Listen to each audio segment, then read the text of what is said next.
Late afternoon in a park becomes the target of Officer Derek Hines, who suspects him of a crime based solely on appearance.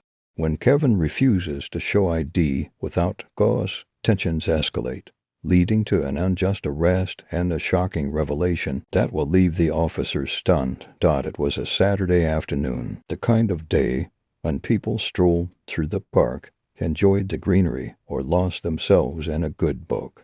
The air was warm but pleasant, and the park bustled with families, joggers, and dog walkers. Birds chirped in the trees, their melodies blending with the laughter of children playing on the swings. Vendors sold ice cream, their colorful carts attracting eager customers. It was a perfect snapshot of life in Greensboro, North Carolina. Seated on a bench beneath a towering oak tree, Kevin Matthews read quietly. He exuded calm, his eyes fixed on the worn paperback in his hands. Clad in a simple gray t-shirt and jeans, he blended into the background, just another man enjoying the day. But Kevin was no ordinary man. His profession carried significant weight, though nothing about his posture or demeanor gave it away. Today he sought an escape from the constant demands of his job, a moment of peace to clear his mind. He inhaled deeply, letting the fresh scent of grass and earth fill his lungs, relishing the tranquility of the moment. A few yards away, Officer Derek Hines patrolled the park, his eyes continuously scanning the area. After 15 years on the force, he prided himself on his instincts that had guided him through countless cases and dangerous situations. As he walked past the playground and ice cream stand, his gaze landed on Kevin. Something about the scene made him pause, a man sitting alone, to focus on his book. It wasn't outright suspicious, but it unsettled Derek nonetheless. His mind flashed to a recent bulletin alert about a suspect matching a vague description. A tall, black male around 40, possibly connected to a string of burglaries. The details were sparse, barely more than a whisper among officers. Yet, as Derek observed Kevin, his gut told him to pay attention. There was something about the way the man carried himself, something too composed, too self-assured. He didn't fidget, didn't avoid eye contact. That, to Derek, was unusual. Kevin sensed the officer's gaze. He looked up, locking eyes with Derek. In that moment, both men understood what was happening. Kevin had been here before too many times. The unspoken suspicion, the weight of assumption. He remained still, knowing that moving too quickly could be perceived as aggression, while silence might be seen as defiance. It was a no-win scenario, one he had learned to navigate. He had seen it happen to others, had even counseled young men on how to react in such situations. Stay calm, don't argue, keep your hands visible. Derek approached, his hand resting just close enough to his baton to send a message. "Afternoon," he said, his tone carrying that forced friendliness officers used when they were really asking, "What are you doing here?" Kevin nodded. "Afternoon. What brings you out here today?" Derek asked, though his shifting eyes betrayed a deeper inquiry. They flicked from Kevin's book to his clothes, scanning for clues, just enjoying the day. Kevin replied, his voice steady. He closed his book gently, resting it on his lap, his hands visible. He had learned that visibility was key, that any sudden motion could be misinterpreted. Derek wasn't satisfied.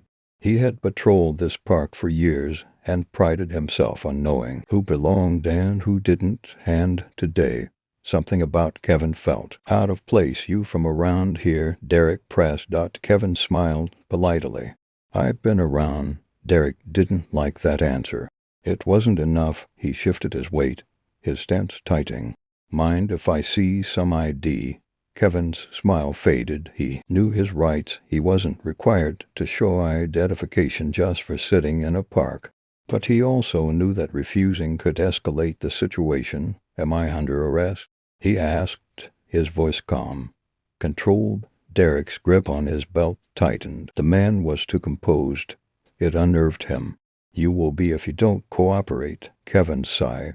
Around him, the park continued as usual, people jogging, children playing, unaware of the moment unraveling just feet away. Slowly, deliberately, he reached for his wallet, careful to move in a way that wouldn't be misconstrued. He handed over his ID, watching Derek's expression as he scanned the name. Nothing, no red flags, no criminal record, just an ordinary name. Kevin Matthews. Derek frowned. Stand up. Kevin did as instructed, his hand still in clear view. He had been through this before. He knew better than to argue. But when Derek pulled out his handcuffs, something in Kevin clenched. Not again. He could hear murmurs from the onlookers, feel their eyes on him. The weight of assumption pressed down, as it always had. Derek cuffed Kevin's wrists behind his back. He wasn't even sure why anymore. Maybe Kevin fit the description. Maybe he didn't. Maybe it didn't matter. Derek had made a call, and now his pride refused to let him reconsider. As Derek led Kevin to his patrol car, that familiar knot in his stomach twisted again. Something about this felt off, but it was too late now. He had made his decision. At the precinct, Officer Jenkins raised an eyebrow as Derek walked Kevin in. "What's this about suspicious activity?" Derek muttered, handing over Kevin's ID. Jenkins glanced at the name. Recognition flickered across his face, then disappeared. "Captain Roberts is in her office. You'll need to take him to her." Derek hesitated. This wasn't part of his plan, but there was no avoiding it now. He led Kevin down the hall, the tension growing with each step. Inside the office, Captain Roberts looked up as they entered. "Caught this guy in the park, Captain. He was acting suspicious," Derek reported. Her sharp eyes flicked to Kevin, and for a brief second, something changed in her expression. Recognition. She masked it quickly. "I see." Her gaze dropped to the ID. The moment she read the name, her lips pressed into a thin line. "Officer Hines," she said firmly. "Step outside." "But, Captain." Now Derek clenched his jaw, but obeyed, stepping out and closing the door behind him. Inside, Captain Roberts exhaled. "Mr. Matthews, I apologize for the misunderstanding." Kevin finally allowed a small smile. "No need to apologize, Captain. You're just doing your job," she sighed. "I know who you are, but Officer Hines doesn't. We'll handle this appropriately." "But why didn't you just tell him who you are?" Kevin's smile faded. "Because it shouldn't matter, Captain. My name, my job, none of that should be why I get treated with respect. It's the principle." She nodded. "You're right. It shouldn't matter.